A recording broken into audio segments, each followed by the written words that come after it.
जय हिंद साथियों, स्वागत है आप सभी का अपने YouTube channel steno with Owaisi में। आशा करता हूँ आप सभी अच्छे होंगे, स्वस्थ होंगे। दोस्तों, जैसा कि आप सभी को पता है कि हम लोग प्रतिदिन सुबह 6 बजे एसएससी स्टेनो के लिए रामधारी खंड 1 की सीरीज चल रही है, जिसकी आज प्रतिलेखन संख्या 67 और 68 का डिक्टेशन बोला जाएगा। स्पीड 80 शब्द प्रति मिनट रहेगी। चलिए स्टार्ट करते हैं 5 सेकंड बाद। Ready, start. महोदय, आज हमारे तरीकों से और कार्य संचालन द्वारा परिवर्तन की दिशा में समाज के बढ़ने के उक्त क्रम पर संगठित रूप से प्रहार किए जा रहे हैं। कभी कभी मुझे लगता है कि सही उद्देश्यों का भी इस्तेमाल गलत तरह से किया जाता है, जिससे बृहत्तर उद्देश्यों पर प्रहार किया जाए। और इस पर आपको अपने विचार विमर्श के दौरान ध्यान देना चाहिए। पैराचेंज, काम की बेहतर व्यवस्था का बड़ा महत्व है। इसके लिए अधिक उपयुक्त वेतन आवश्यक होता है। साथ ही काम का स्थान, कमरे आदि भी साफ सुथरे होने चाहिए। लेकिन जो लोग साथ साथ काम करते हैं, श्रमिक, प्रबंधक तथा किसी परियोजना में या कारखाने में काम करने वाले अन्य लोग, उनमें अच्छे संबंध होना आवश्यक है तथा यह शायद अन्य सभी बातों से ज़्यादा महत्वपूर्ण है। मुझे आशा है कि यह बैठक ऐसी विचार गोष्ठियां और सम्मेलन इस प्रकार से काम के लिए बेहतर वातावरण को संभव बनाएगी। सरकार को काफ़ी कुछ करना है और वह करेगी भी। हालांकि आज हमारे यहाँ की स्थिति में ऐसा करना हमेशा ही सरल नहीं होता। यह कहना सरल है कि हम ऐसा करेंगे। नीति संबंधी निर्णय भी सरलता से लिया जा सकता है, लेकिन किसी निर्णय को समुचित ढंग से लागू कर पाना बहुत कठिन होता है। मैं यह बहाने की खोज के लिए नहीं कह रही हूँ, क्योंकि कठिनाइयाँ हो तो उन पर विजय पानी ही होती है और हम ऐसा करने के लिए कृत संकल्प हैं। लेकिन आपको पता होनी चाहिए कि अमुक कठिनाइयाँ हैं और उन पर विजय पाने के लिए केवल इच्छा करने या वक्तव्य देने से काम नहीं चलता।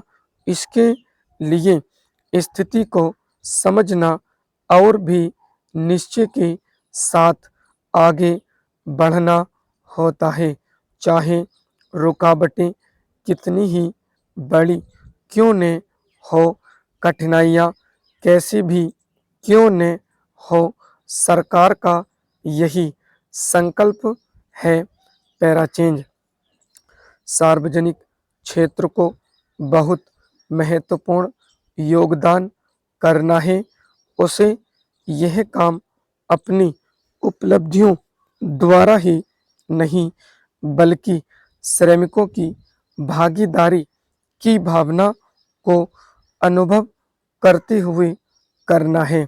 मैं जानती हूँ कि आज यह भावना सभी श्रमिकों में नहीं है। मुझे यह भी पता है कि इसके लिए हमेशा उन्हें ही दोषी नहीं ठहराया जा सकता। हमने प्रयास ही नहीं किया है कि उन्हें ऐसा अनुभव होता रहे। मैं जानती हूँ कि प्रायः जो मजदूर किसी बांध के निर्माण में लगे हैं, उन्हें पता ही नहीं होता कि बांध होता क्या है। पैराचेंज महोदय, हमने ऐसा प्रयास ही नहीं किया कि किसी परियोजना को एक ऐसा संयुक्त उद्यम माना जाए जिसमें उसके निर्माता, श्रमिकों, यहाँ गाय गन्ने अन्य मजदूरों, वैज्ञानिकों, प्रबंधकों तथा अन्य संबद्ध लोगों को भागीदारी का अनुभव हो। हमने समस्याओं को पुराने कोण से ही देखा है और लोगों का अन्य अलग खानों में बांट दिया है। इसलिए ये झूठे विभाजन समाप्त होने चाहिए।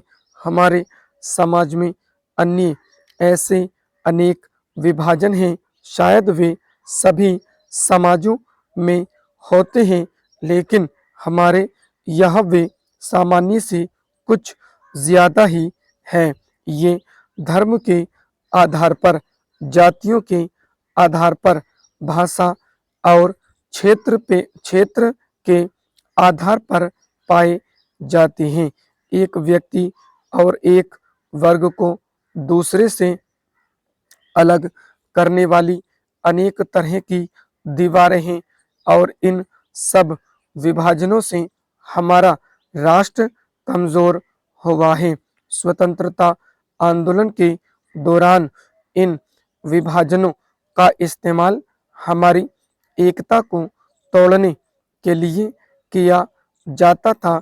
आज भी इन्हें उन लोगों को कमजोर बनाने के लिए काम में लाया जाता है जो एक होकर खड़े होना चाहते हैं, जो भिन्न भिन्न जातियों और धर्मों के होते हुए भी एक ही उद्देश्य से प्रेरित हैं। हमें यह सावधानी रखनी होगी कि ऐसे लोगों के समूह को कोई भी कमजोर न कर सके। हमें ऐसे वर्गों का और विस्तार करने की कोशिश करनी चाहिए जिससे उनके अंतर्गत हमारे और भी अधिक ऐसे लोग आते जाएं जो एक विशेष उद्देश्य को पूरा करने के लिए कृत संकल्प हों, क्योंकि यही देश के हित में है। इसी से देश मजबूत बनेगा, देशवासी मजबूत बनेंगे, जिनके अंतर्गत कोई एक वर्ग ही नहीं है बल्कि सभी वर्गों के लोग हैं। पैराचेंज इसलिए संपूर्ण शिक्षा का अभिप्राय है कि हम केवल अपने अधिकारों के लिए संघर्ष न करें बल्कि यह भी देखें कि हमारे प्रयासों का अल्पसंख्यक समूहों पर क्या असर पड़ेगा। औद्योगिक क्षेत्र सुगठित है, उसकी आवाज़ शक्तिशाली है, उसमें एकता है और इसलिए इसका प्रभाव पड़ता है।